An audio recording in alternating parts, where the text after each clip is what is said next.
Hallo und herzlich willkommen zu diesem neuen Tutorial. Vor einigen Wochen hat Philipp Hoffmann ein Video mit einem Vergleich verschiedener Tools zur Routenplanung bei YouTube veröffentlicht. Und dann kommen wir jetzt zu dem Track of the Day von Ansgar. Dort werden die Routenplaner Calimoto, Coviga, MRA, Routeu, Basecamp und Track of the Day verglichen. Im Video sagt Philipp, dass er sich mit Track of the Day nicht auskennt und viele Fragen zu POIs und Routing nicht beantworten kann. Von dem, wie man sich daran bewegt, muss ich sogar sagen, das mag jetzt daran liegen, dass ich mich mit Basecamp mehr beschäftigt habe, aber komme ich sogar deutlich schlechter zurecht. Und das Routing ist wie bei MAA etwas schlechter als bei Basecamp. Gerne jemand, der da ein bisschen tiefer eingestiegen ist, kann das vielleicht nochmal falsifizieren und mir sagen, ob ich da was falsch gesehen habe, aber... Ich habe ihm daraufhin eine Pro-Lizenz für ein Jahr geschenkt und angeboten, alle offenen Punkte in einem Teams-Meeting zu erklären. Leider ist ein solches Meeting bislang noch nicht zustande gekommen. In meinem letzten Video ging daher alles sehr ausführlich um POIs. Heute soll sich alles um das Thema Routing drehen. Damit sollten auch alle offenen Fragen aus Philipps Video beantwortet sein. Okay, jetzt geht's los. Viel Spaß! Beginnen wir mit einem wichtigen Feature, das Philipp in seinem Video deaktiviert hatte, dem Autorouting. Ist das Autorouting aktiviert, werden fehlende Segmente einer Route automatisch neu berechnet. Wird also ein Wegpunkt ergänzt, verschoben oder gelöscht, werden die Eckpunkte der fehlenden Routenabschnitte an die Microsoft Routing Services geschickt und deren Ergebnis wenige Millisekunden später verarbeitet und angezeigt. Wie das funktioniert, sehen wir in diesem kurzen Beispiel.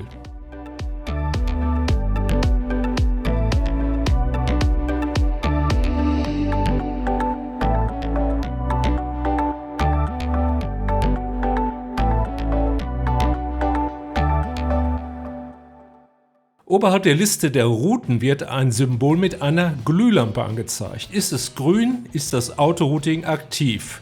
Ist sie rot, ist es deaktiviert. In Philipps Video sieht man hier, dass er das Autorouting vielleicht versehentlich deaktiviert hatte.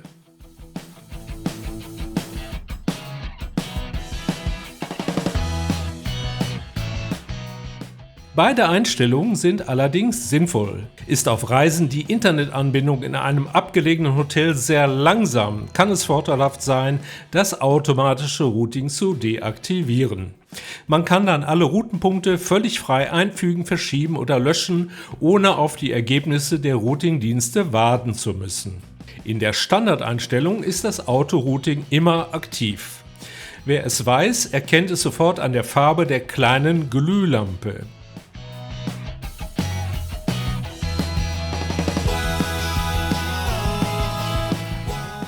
Wechselt man von deaktiviert nach aktiviert, werden fehlende Abschnitte einer selektierten Route automatisch neu berechnet. Hier sieht man, wie es funktioniert.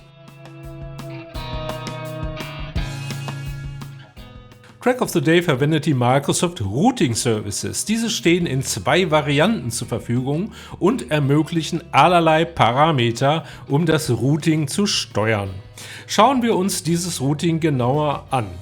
Das Standard-Routing kann zwischen Laufen und Fahren unterscheiden. Zusätzlich gibt es Transit für die Nutzung öffentlicher Verkehrsmittel, was aber derzeit in Track of the Day nicht verwendet wird. Das Standard-Routing kennt Vermeidungen wie Autobahn, Fähren und so weiter. Insgesamt sind hier 18 verschiedene Kombinationen möglich. Alle Routen können nach Entfernung und Zeit optimiert werden. Die Berücksichtigung von Sperrungen und der aktuellen Verkehrslage ist ebenfalls möglich. Insgesamt sind so 144 verschiedene Kombinationen von Routing-Parametern möglich, die potenziell andere Ergebnisse liefern. Kommen wir zum erweiterten Routing. Dieser Service kann die Abmessung von Fahrzeugen berücksichtigen, weshalb er sich auch für Wohnmobile, Busse und LKWs eignet. Hier gibt es nur den Modus Fahren.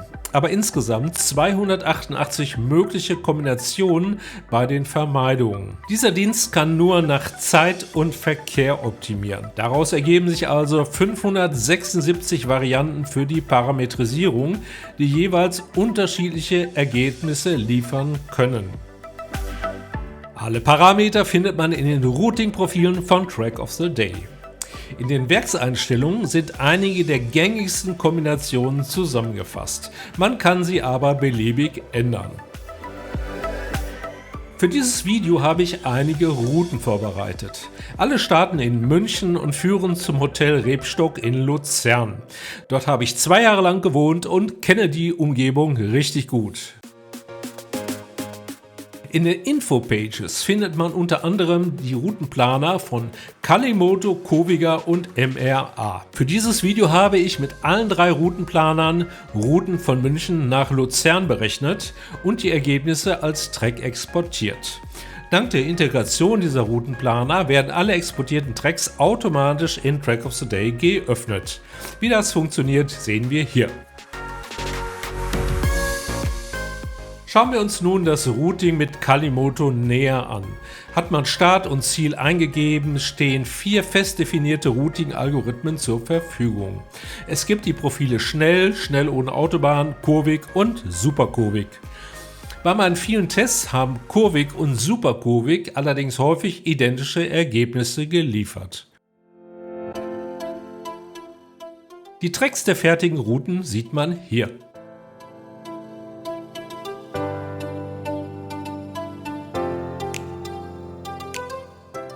Kommen wir zu Coviga. Bezahlt man dort nichts, steht nur ein Routing-Profil zur Verfügung. Das Ergebnis sehen wir hier.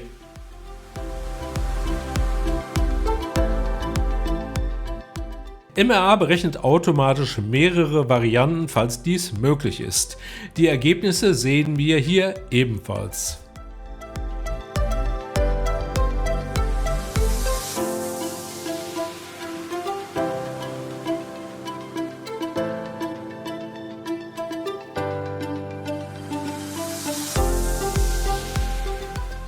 Selektiert man alle Tracks gleichzeitig, sieht man sehr schön, dass alle Planer weitgehend eigenständige Ergebnisse liefern.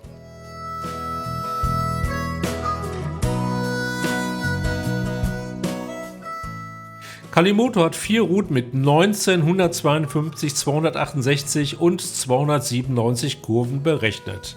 Der Vorschlag von Coviga bringt es auf 263 Kurven.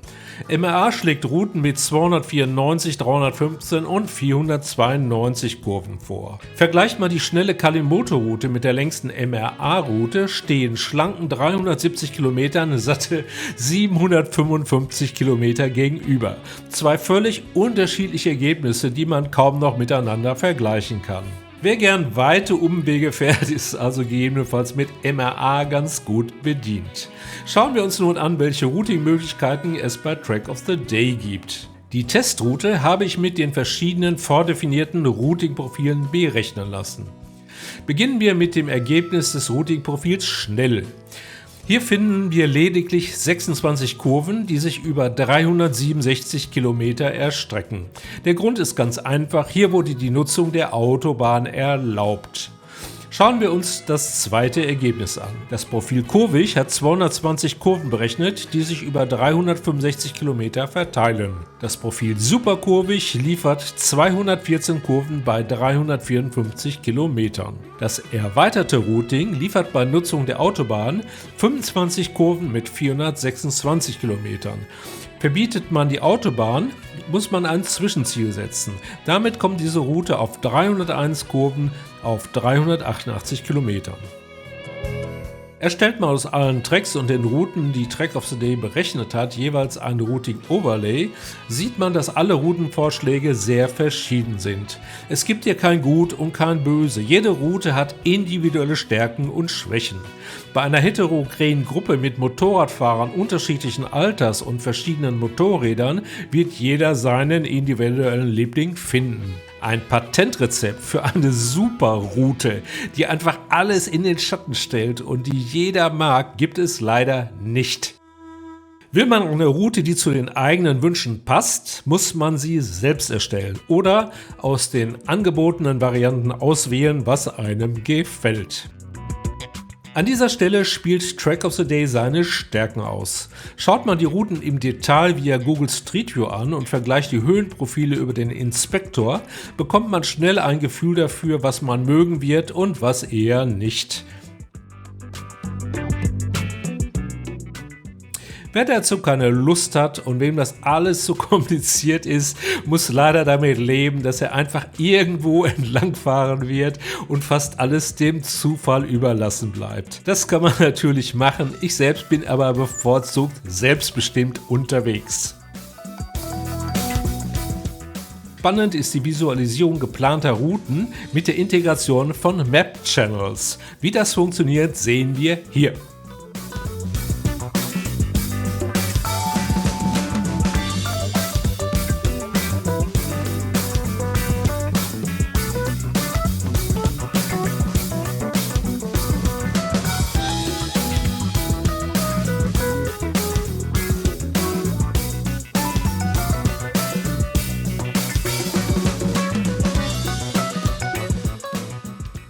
Man könnte noch hergehen und unsere Testroute mit dem guten alten Basecamp berechnen lassen. Wie das geht, kann man hier sehen. Ich dupliziere eine der Routen und lösche die berechneten Wegpunkte. Diese Route exportiere ich nun nach Basecamp und berechne sie dort mit den Routing-Profilen für Auto und Motorrad. Auch hier sind die Ergebnisse wieder sehr verschieden.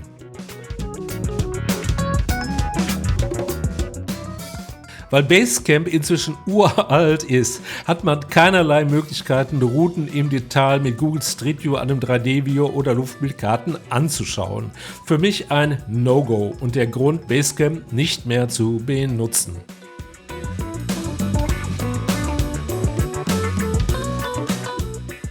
Wer mit Basecamp plant, muss viel recherchieren und alle Routen schrittweise so anpassen, dass sie den persönlichen Vorlieben entsprechen. Dabei springt man ständig zwischen mehreren Tools hin und her, was lästig und zeitaufwendig ist. Basecamp passt daher nicht mehr so wirklich in das Jahr 2024.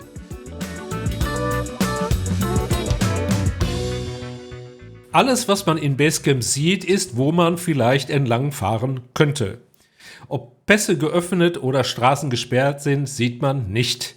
Letztlich muss man sich fragen, was eine aufwendig geplante Route wert ist, wenn sie im echten Leben nicht funktioniert.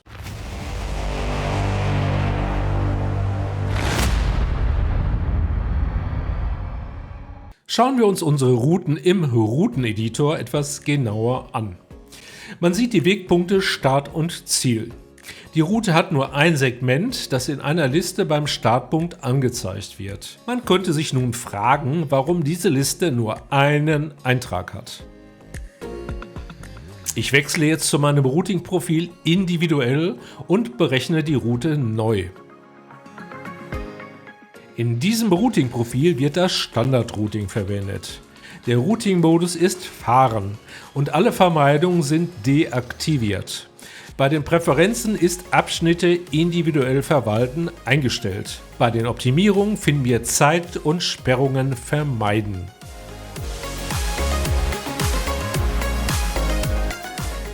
Im Routeneditor wird beim ersten Wegpunkt 1 von 4 angezeigt. Öffnet man die Liste jetzt, sieht man 4 Routenvarianten zwischen 367 und 480 Kilometern. Ich dupliziere diese Route nun 3-mal und stelle die jeweilige Variante ein. Dann erstelle ich aus jeder Route ein Routing Overlay. Nun sehen wir die Varianten gleichzeitig auf der Karte. Schaut man sich alles im Detail an, gibt es Abschnitte, die über Bundesstraßen führen. Viele Biker werden es mögen, andere werden es hassen. Die Welt ist heterogen. Kalimoto, Kurviga und MRA haben nicht zuletzt deshalb viele Fans, weil die Werbung verspricht, dass alles ganz einfach zu bedienen ist und man nie mehr geradeaus fährt. Das kennt jeder. Weiß man, wie es funktioniert, ist auch Track of the Day einfach zu bedienen. Außerdem gibt es hier den Superkurvenassistenten Kakimoto, den man über das Kontextmenü aktivieren kann. Hier sieht man, wie es funktioniert. Ist eine Route selektiert, kann Kakimoto immer neue Varianten erstellen. Alles, was es dazu braucht, ist ein einziger Klick. In den Optionen kann man einstellen, wie stark bestehende Routen variiert werden sollen und welche POI-Typen Kakimoto berücksichtigen soll. Kakimoto verwendet auch die Punkte von Routing Overlays und findet so immer wieder interessante neue Varianten bestehender Routen. Kakimoto ist weltweit einzigartig. Kein anderer Routenplaner hat eine ähnliche Funktion. Hier sehen wir nun, wie Kakimoto aus einer Route immer wieder neue Varianten erstellen kann. In der Routeninfozeile sehen wir dabei die Anzahl der Kurven, die Distanz und eine Abschätzung der Fahrzeit.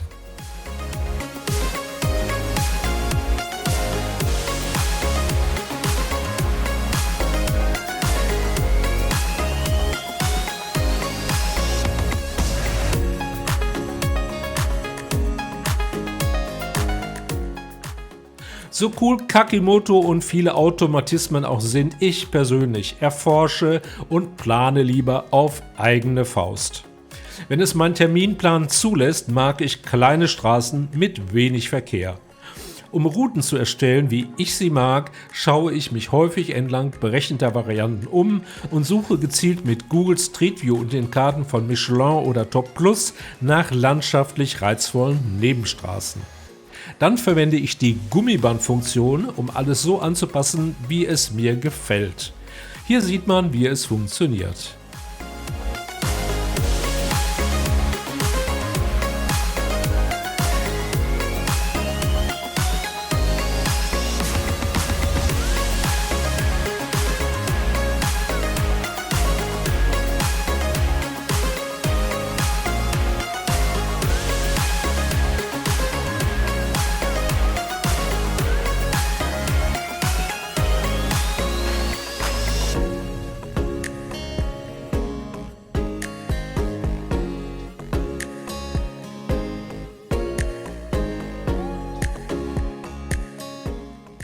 Ob eine Passstraße geöffnet ist, sehe ich in den Warnungen oder der Karte mit der aktuellen Verkehrslage. Dabei ist es grandios, dass diese Anwendung mehrere Displays unterstützt. Dies ist ein weiteres Alleinstellungsmerkmal, das Track of the Day von allen Routenplanern abhebt, die nur in einem Browserfenster laufen.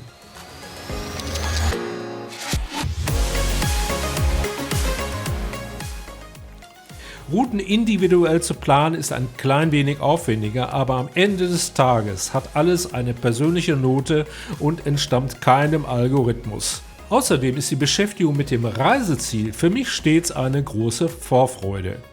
Wenn alle Routen später gut funktionieren, ist es umso besser.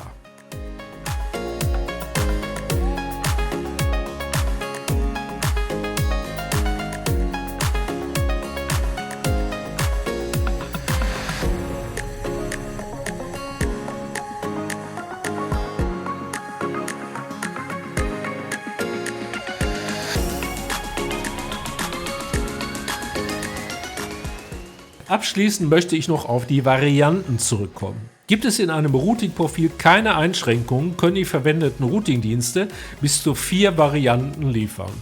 Besteht eine Route beispielsweise aus Start, Stopp und 3 Routenpunkten, hat sie 4 Segmente und damit sind maximal 16 Varianten möglich.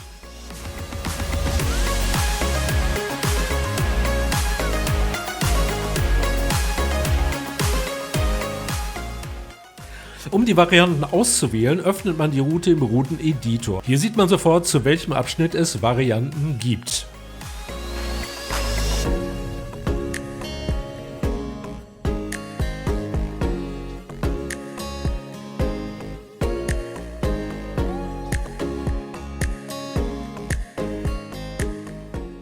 Erstellt man Routing Overlays, sind alle Unterschiede auf einen Blick erkennbar.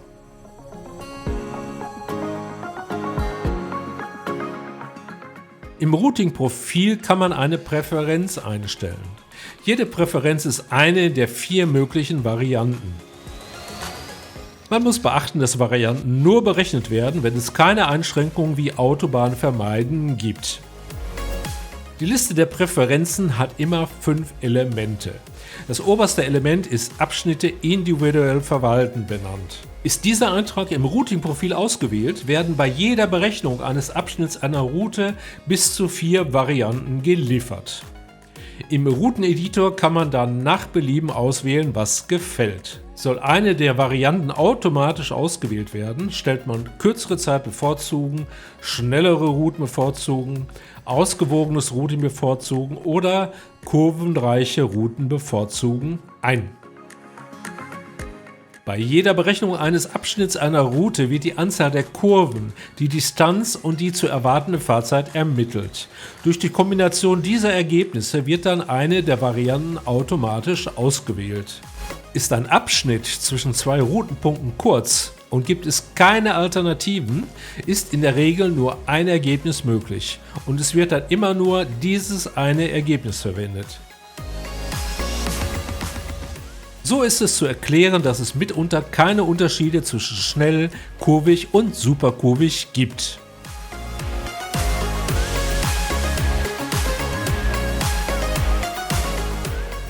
Abschließend möchte ich auf das Video von Philipp zurückkommen. Er hat dort Routenplaner einzig anhand automatisch generierter Routen verglichen. Meiner Meinung nach ist das aber der falsche Ansatz, weil es bei Routen kein Gut und kein Schlecht geben kann. Denn letztlich ist alles immer eine Frage der persönlichen Vorlieben. Aussagen wie, das Routing ist bei MRA etwas schlechter als bei Basecamp sind daher leider Nonsens. Würde man sagen, für mich ist Calimoto perfekt, weil ich nicht planen will und mir die generierten Ergebnisse gefallen, wäre dies ein korrektes Statement.